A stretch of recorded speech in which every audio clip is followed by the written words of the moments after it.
오늘 2부 인터뷰는 국민의힘 박정훈 의원을 만나보려고 합니다. 지난주 불법계엄 1년을 계기로 국민의힘 장동혁 체제에 대한 당내 어떤 불만, 비판이 본물처럼 터져 나오고 있다. 이런 얘기가 있습니다. 실제로 국민의힘에서는 무슨 일이 벌어지고 있는 건지, 정말 부글부글 국민의힘의 이 여론이 폭발하고 있는 건지 이분을 통해 확인해 보죠. 박정훈 의원님 어서 예, 오십시오. 오랜만입니다. 우선 오늘 주제는 아니었는데 어젯밤 나온 보도와 관련해서 좀 짚고 넘어가야 되겠습니다. 보셨을 거예요. 통일교회 2인자 윤영호 전 본부장이 특검에서 조사를 받던 지난 8월에 2018년 그 당시 민주당 의원 2명에게 금품을 건넸다라고 진술을 했는데 조사가 이루어지지 않다가 지난주 12월 5일 윤 전 본부장이 자기 재판에서 이걸 말한 겁니다. 그러면서 이제 세상이 알게 된 건데 그 민주당 의원 2명 지목했던 2명 중에 1명 이름이 어제 언론을 통해서 공개가 됐습니다. 전재수 해수부 장관. 물론 당사자는 강하게 부인하고 있습니다. 이 돌아가는 상황들 어떻게 보고 계세요?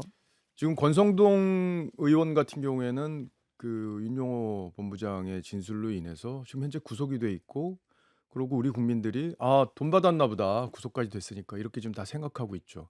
그런데 더 구체적인 진술을 하고 있는 거잖아요. 시계 2개, 또 시계 브랜드까지 다 특정을 하고 있는 상황이고. 뭐 까르띠에하고 불가리 시계 이렇게 얘기를 했더라고요. 그 예. 굉장히 고가잖아요. 예. 그리고 돈 액수도 구체적으로 이제 얘기를 하고 있고, 전달 음. 방식이나 이런 것도 얘기하고 있는데, 그걸 특검이 그냥 덮었다는 거예요. 매일경제 보도를 보면 내부적으로 이걸 수사해야 된다는 의견이 수사팀 내부에서 있었는데 그거를 묵살했다는 거고요. 지금 특검에서는 그런 주장을 하죠. 이게 특검에서 수사할 대상이 아니다. 네. 그러니까 이른바 김건희 특검이기 때문에 대상이 아니다, 이런 주장을 하는 건데. 그러니까 김건희 특검인데 김건희 씨와는 연관된 문제가 아니기 때문에 이거는 별건 수사를 할 수 있다라는 조항에도 불구하고 여기까지는 갈 수가 없었다. 왜 이런 못 가죠? 어. 권성동은 가고 거기는 못 가는 이유가 뭐죠? 그게 논리적으로 이제 설명이 안 되는 부분이에요. 아마 본인들도 굉장히 궁색할 겁니다. 지금 법에 보면은 예. 어떻게 돼 있냐면은 예. 수사 과정에서 인지된 관련 범죄 행위, 이걸 수사할 수 있도록 규정이 돼 있고, 네. 5조에 보면은 정치적 중립의 의무도 특검에게 부여하고 있어요. 그러니까 법을 위반한 겁니다, 명백하게. 그 권성동 의원 같은 경우에는 그 당시가 대선 기간이었기 때문에 그러니까 윤석열 캠프를 뭐 이렇게 대표해가지고 돈 받았다 이렇게 연결되는 거 아니에요? 그 문재인 정부 때 이 전재수 장관도 문재인 친문의 핵심 아니었습니까? 예. 예, 그렇기 때문에 논리적으로 말이 안 되는 얘기를 하고 있고, 그렇기 때문에 한겨레나 JTBC 같이 진보 좌파 진영의 언론들도 이걸 열심히 보도하고 문제 있다고 사설까지 쓰고 하는 거 아니겠어요? 그런데 이재명 대통령이 어제 통일교 니들 이렇게 하면 해산시킬 수도 있어라는 사실상의 협박을 했잖아요. 잠시만요. 그 이재명 대통령의 국무회의 발언은 직접 좀 듣고 오겠습니다. 그러시죠. 들어보시죠.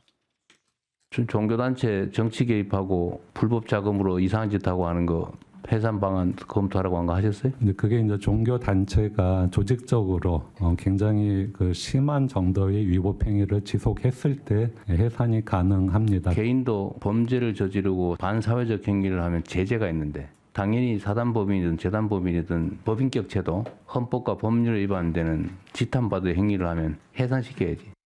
자, 이 발언에 주목하셨어요? 그러니까 저 발언은 사실상 상식적인 발언이에요. 네. 그런데 저 발언을 윤용호 본부장이 오늘 재판에 나와서 이제 증언을 하기로 예정이 돼 있는 상황에서 저 얘기를 했잖아요. 그러니까 니들 해산시킬 수도 있어. 일본 사례를 봐도 얼마든지 통일교 해산시킬 수 있어. 재산도 몰수할 수 있어. 이런 얘기를 했잖아요. 그러니까 입을 너 조심해라고 공개적으로 경고를 한 거라고 보고 있습니다. 저 얘기를 들은 통일교 입장에서 지금 어떻게 하겠어요?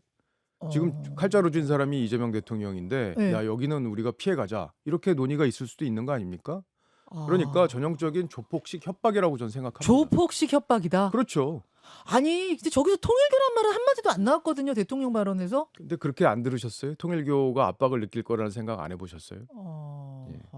저것은 오늘 재판, 오늘 윤영호 전 본부장, 통일교 2인자가 재판에 나와서 이미 폭로한다고 예고를 했죠. 그럼요. 그 상황에서 입조심을 시키기 위한 협박 아니냐, 압박 만약에 아니냐. 더 이상 진술을 안 하고 수사를 더 이상 국가수사본부로 넘겼는데 거기선 뭐 수사하겠습니까? 지금 여당 부산시장 후보로 유력하게 거론되고 민주당에서는 부산을 어떻게든지 탈환해야겠다고 지금 벼르고 있는 상황인데 유일한 카드인 전재수 장관 카드를 무산시키겠어요? 여기서 덮으려고 그러는 거죠. 그렇게 박정훈 의원은 해석을 하셨군요. 이제 보세요. 앞으로 그렇게 흘러갈 겁니다. 민중기 특검팀에서는 이제 이렇게 얘기를 합니다. 진술 내용이 인적, 물적, 시간적 어디로 봐도 명백히 특검법상 수사 대상에 해당되지 않았기 때문에 우리가 안 하겠다는 것도 아니고 특검에서는 안 하지만 사건 번호 11월에 배당을 했다. 이거는 경찰이 할 수 있다는 뜻으로 우리는 넘긴 아니, 것이다. 경찰이 언제 권력 핵심부를 수사한 적이 있어요. 대한민국 역사에 그런 적은 손에 꼽을 정도로 드뭅니다. 아마 기억도 안 날 거예요. 앵커님도 아마 기억 안 나실걸요? 뭐 저는 예. 저는 예외로 하고요. 예. 아무튼 박 의원이 보시기에는 경찰에 넘기는 것은 안 하겠다는 뜻으로 그러니까 본다. 24건을 이제 기소를 했는데 예, 그중에 예. 16건이 김 여사, 김건희 여사하고 무관한 내용이에요. 그러니까 관련성을 입증하지 못한 채로 기소를 한 내용입니다. 근데 민주당에 준 것만 관련이 없어서 안 했다? 이게 설명이 됩니까? 국민들이 누가 납득을 해요. 그러니까 한겨레 신문도 사설로 잘못했다고 쓰는 겁니다. 권성동 의원 건 같은 경우에는 그 당시에 윤석열 캠프에서 일하면서 거기 가가지고 받았으니까 권성동 의원 개인의 정치자금법 위반 혐의긴 하지만 어찌됐든 윤석열 김건희 부부랑 연결된 거 아니야? 국민들은 언뜻 생각할 수 있는데 의원님 말씀은 문재인 정부 때 그것도 어쨌든 전재수 장관은 핵심 인사였다는 게 중요한 포인트입니다. 그러니까 지금 기소된 것들의 반 정도는 언뜻은 연관된 것 같지만 김건희 윤석열 부부와의 연관성을 입증하지 못한 채 기소가 된 맞습니다. 것이다. 그 말씀하시는 예. 거죠? 예, 그 말씀하시는 거죠. 그러니까 논리적으로 특검의 주장은 국민들을 설득하기 어렵다고 제가 말씀드리는 거예요. 지금 전재수 의원과 뉴스쇼 팀이 오늘 새벽에 통화를 했습니다. 통화가 예. 성사가 됐어요. 지금 미국에 전재수 장관이 있는데 전재수 장관의 입장은 세상에 별일이 다 있다라는 생각이 들었다. 그 사람 진술에 맞는 얘기가 하나도 없다. 지금 이런 입장이거든요. 그래서 정리를 다 해가지고 목요일 귀국과 함께 기자회견을 연다고 합니다. 권성동 의원도 받은 적이 전혀 없고 특검이 무리하게 한 일방적인 주장을 받아들여서 기소했다고 얘기했습니다. 똑같아요. 예. 알겠습니다. 자, 이 특검이 지금 경찰로 이 사안을 어제 이첩시켰는데 뭐 앞으로 수사가 진행이 되겠죠. 그럼에도 불구하고 국민의힘에선 특검에 대해 조치를 취할 예정이신가요? 특검이 법 위반을 했으니까 직권남용, 직무유기 음. 그 수사해야죠 당연히. 그 누가 어떤 식의 외압을 행사해서 수사가 중단됐는지 그 매일경제신문의 보도를 제가 말씀드렸지만 특검팀 내부에서도 수사를 해야 된다는 주장이 나왔다는 거잖아요. 네. 그거를 위해서 덮었다는 거잖아요. 그 과정 다 들여다봐야죠. 혹시 특검 지도부 위에 더 윗선에 뭔가 그것까지도 입김이 있었다고 들여다봐야 보세요? 되는 거죠. 특검이 자체적으로 판단했는지. 물론 이 특검은 예, 민주당과 조국혁신당에서 추천한 특검이에요. 예. 그러니까 정치적 중립성을 애초에 기대하기 어려운 특검이었지만 수사까지 이런 식으로 한다? 그러면 국헌문란입니다. 나라의 질서 자체를 망가뜨리는 거예요, 특검이. 그렇다면 그거 들여다봐야죠. 알겠습니다. 알겠습니다. 국민의힘 박정훈 의원 만나고 있습니다. 이제 당 내부 이야기로 넘어가 보죠. 제 첫 질문은 이겁니다. 12월 3일을 넘기면서 국민의힘의 분위기가 진짜 바뀐 건가? 왜냐? 윤한홍 의원, 주호영 의원 이분들이 누군가 하면 윤한홍 의원은 원조 찐윤이고요. 주호영 의원은 원조 TK 인사입니다. 근데 원조 찐윤과 원조 TK 이 두 인사가 아주 강도 높은 쓴소리를 내놓은 겁니다. 윤한홍 의원 발언, 그 똥 묻은 개 발언 저희가 몇 번 들려드렸는데 주호영 의원도 대구에 가서 이런 발언했습니다. 한번 들어보시죠. 같이 일한 대통령에 대해서 폭정이라는 단어를 쓰는 것 자체가 저도 마음이 무겁습니다만은 계엄도 마찬가지이고 군사상의 필요가 있는 것도 아니고 김건희 여사 특검을 막으려고 했던 것이 아닌가 짐작만 할 뿐입니다. 이 편을 단결시키는 과정에서 중도가 도망간다면 그것은 잘못된 방법이라고 생각을 합니다. 그래서 지금처럼 윤의계인 냄새가 나는 그런 방법은 맞지 않습니다. 이 말과 함께 탄핵은 충분했다라는 발언까지 했습니다. 아니 박정훈 의원님처럼 당 안에서 쓴소리를 계속 내왔던 분이 쓴소리를 한 거면 국민들이 저도 좀 적게 해야겠어요. 안 놀랄 텐데 지금 윤한홍 의원, 주호영 의원이 이런 발언을 하니까 이게 놀란 거거든요. 당 분위기가 어때요? 그러니까 12월 3일은 우리에게 사실 좋은 기회였어요. 왜냐하면 국민들에게 우리가 잘못한 부분에 대해서 솔직히 말씀드리고 국민들에게 회초리를 청하면 사실 때리려고 하는 사람도 마음이 풀리는 게 세상이 이치잖아요. 음. 근데 그게 이제 12월 3일이 좋은 기점이었는데 저희가 그거를 잘 살리지 못한 게 일단 제일 안타깝고 그것 때문에 '야 이러다간 선거 질 수 있겠다.'라는 위기감이 당내에 지금 퍼지고 있습니다. 아. 그러니까 윤한홍 의원 같은 것도 경남 출신이고 이제 네. 원조 찐윤이긴 하지만 사실 일찌감치 대통령과의 관계는 그렇게 유지되지는 못했어요. 그래요? 예. 그러니까 왜냐하면 이제 어. 여러 가지 파워 게임에서 사실 네. 권성동 의원이 일찌감치 밀려나면서 예. 가까웠던 윤한홍 의원도 약간 거리가 생겼던 그런 상황이었습니다. 예를 들면 원조 4인방이 권성동, 장제원, 윤한홍, 예, 예. 이철규잖아요. 그러니까 이철규 의원을 제외하고는 예. 나중에 대통령하고 좀 거리가 다 멀어졌어요. 아 그래요? 예. 어. 그랬는데 어쨌든 윤한홍 의원 입장에서는 그게 뭐 대통령과의 관계 이런 것보다 음. 당장 당이 죽겠으니까 음. 선거에 다 지면은 사실 지방 권력까지 내주면요 저희가 견제할 수단 자체가 없어요. 어제 의회에서도 필리버스터 하는데도 예, 예. 61년 만에 의장이 마이크를 껐잖아요. 아 어제 나경원 의원하고 충돌을 봤습니다. 예, 마이크를 끈 의장이 필리버스터라는 게 예. 소수야당의 최소한의 저항권을 보장한 권리인데 그 마이크까지 끄지 않았습니까? 그 나경원 그러니까 의원이 근데 인사를 왜 안 하셨어요? 의장한테? 인사를 하고 안 거기서부터 시비가 하고는 붙었던데? 규정에 없어요. 그러니까 국회의장 입장에서는 왜 국회를 존중하지 않느냐고 말씀할 수 있지만 예, 예. 국회의장이 너무 일방적으로 국회를 이끌어가기 때문에 그걸 저항의 표시로 우리가 얼마든지 인사를 안 할 수 있는 거예요. 근데 그걸 문제 삼아서 마이크를 끈다?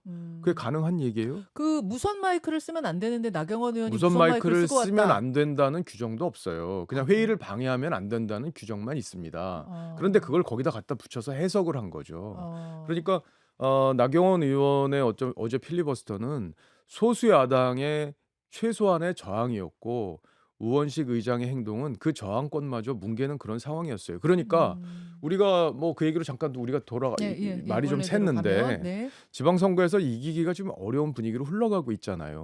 뭐 7대 3으로 바꾸네.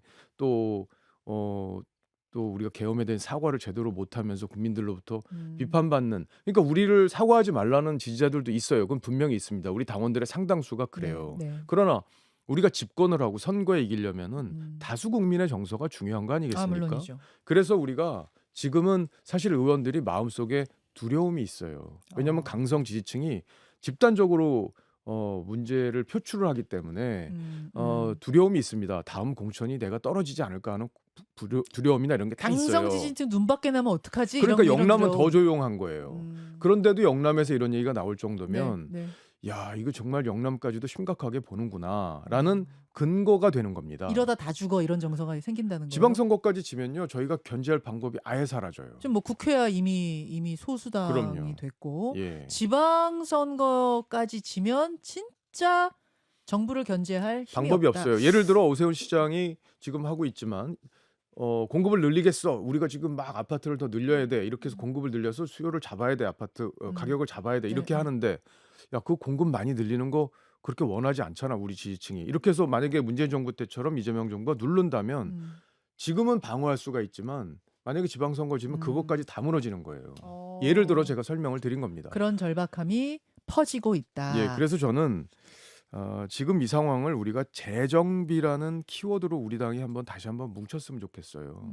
우리 당이 어떻게 재정비해요? 어떻게? 그러니까 네. 내부적으로 지금 여러 가지 뭐 당원 게시판 문제를 어제 갑작스럽게 무슨 중간 발표식으로 얘기하는데 예. 무슨 검찰 수사인 줄 알았어요. 그런 것들이 나오면서 당심이 막 갈라지는 거예요. 아하. 예, 그게 그런 식으로 해서 한동훈 대표를 예를 들어 지금 정리하겠다라는 구상을 가지고 만약에 장동혁 지도부가 운영을 한다면 당이 하나가 되겠습니까? 그리고 한동훈 대표를 지지하는 세력은 소수가 아니에요. 거의 절반에 육박합니다. 지금은 전 절반이 넘었다고 보지만 잠깐만요. 세력이라 하면 지지층의 절반을 그렇죠. 말씀하시는 거예요? 왜냐하면 그걸 소수로 보지만 네. 실제로 보면 대선 후보 경선 때 보면은 절반 가까운 득표를 했고 그 이후에도 론스타 문제 또 대장동 항소 포기 문제 이런 것들 이슈를 한 대표가 싹 주도하면서 굉장히 국민적인 관심을 받았어요. 그러면서 실제로 지지율도 많이 올라왔습니다. 네. 그러면 한 대표 지지층을 완전히 적으로 돌리고 선거를 치르면 우리가 어떻게 이길 거예요? 장동혁 대표는 어제도 그러셨어요. 하나로 뭉쳐야 된다. 하나가 되자. 그러니까 하나로 뭉치는데 누구랑 하나가 되자는 거예요, 도대체. 아니 당의 주요한 사람들이 있는데 그리고 네. 오세훈 시장도 우리 당원들이 좋아하는 분이잖아요. 예, 근데 예. 그분도 지금 7대3 룰을 반대하는데 어. 그런 분들 다 적으로 돌리면서 지방선거 어떻게 치르려고 그러시는 거예요. 우리는 하나다 하는데 그 하나에 한동훈 전 대표와 가까운 또 한동훈 전 대표 가까운 분들은 다 배제해 버리면 도대체 누구 데리고 지방선거 할 거냐? 아니 그러니까 하나의 말씀. 대상이 누구냐는 거죠. 그 하나가 누구냐? 예, 그러면 그 하나가 우리가 황교안이다요, 황교안. 뭐 전한길 이런 분들 아니세요? 그러니까 저는 중요한 고비 네. 때, 그러니까 대장동 항소 포기로 굉장히 우리가 주도권을 쥐었을 때, 그때 네. 우리가 황교안이다라는 한마디로 우리 찬물이 끼얹어졌고, 어제 사실은 이 통일교 문제로 우리가 점수를 많이 딸 수 있는 상황이었잖아요. 네. 그리고 우리가 공격할 수 있는 그런 딱 재료가 생긴 상황에서 또 단계 문제를 갖고 발표를 해버리고 이러니까 우리가 대여 투쟁을 할 수 있는 동력을 지도부에서 떨어뜨리는 것 같아요. 하, 뭔가 이슈가 지금 말씀하신 대여 투쟁의 이슈가 생길 때마다 지도부가 뭔가 폭탄을 하나씩 터트린다. 그러니까 내부 갈등과 분열을 일으킬 만한 그런 것들이 자꾸 터지다 보니까 네. 우리가 좀 굉장히 어려운 상황을 흘러가고 있고, 저는 지도부한테 진짜 간곡하게 말씀드리고 싶은 게 우리의 부활을 국민의힘의 부활을 막는 가장 큰 논리는 배신이라고 생각해요. 내부 총질 이런 얘기. 총구 어제 그 총구 얘기도 하셨어요. 그러니까 장동혁 대표가. 이게 이런 논리들은 뭐냐면 우리가 집권을 하고 수권 정당으로 가는 데 있어서 가장 큰 걸림돌이에요. 우리가 박근혜 정부 탄핵으로 인해서 정부를 뺏겼지만 5년 만에 되찾아 왔잖아요. 또 할 수 있어요, 저희가. 그렇다면 저희가 잘 변화하면 됩니다. 왜냐하면 우리는 계엄을 앞장서서 막았던 정당입니다. 자, 그럼 제가 좀 구체적으로 질문드립니다. 변화해야 된다. 이대로면은 지방선거 폭망이다. 오케이, 알겠습니다. 어떻게 변화해야 돼요? 뭘 어떻게? 장동혁 체제 문 내리고 비대위로 가야 합니까? 아니 지금 저는 장동혁 대표 체제가 연말까지는 시간이 있다고 봅니다. 그러니까 지금 12월 3일에 기점으로 인해서 의원들이 분출을 했어요. 네. 그죠?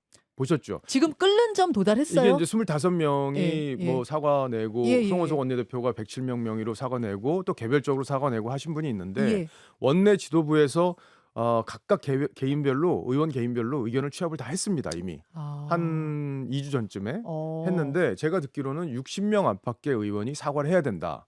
한 30명 안팎의 의원은 신중해야 된다. 어. 나머지는 반대해야 된다. 그러니까 지금 다수가 사실상 계엄 사과를 찬성하는 거예요. 우리가 계엄 사과하는 부분을. 네네네. 그렇다면은 의원들은 왜 그렇게 마음이 바뀌었을까? 왜 음. 우리가 국민에게 다가가야 된다고 생각했을까? 선거 때문입니다. 네. 우리가 선거지면 개털이에요, 개털. 아, 걔들. 정말 개털입니다. 그래서 국민한테도 죄를 짓는 거예요. 그래서 우리가 바뀌어야 되는데 비대위를 지금 무너뜨린다?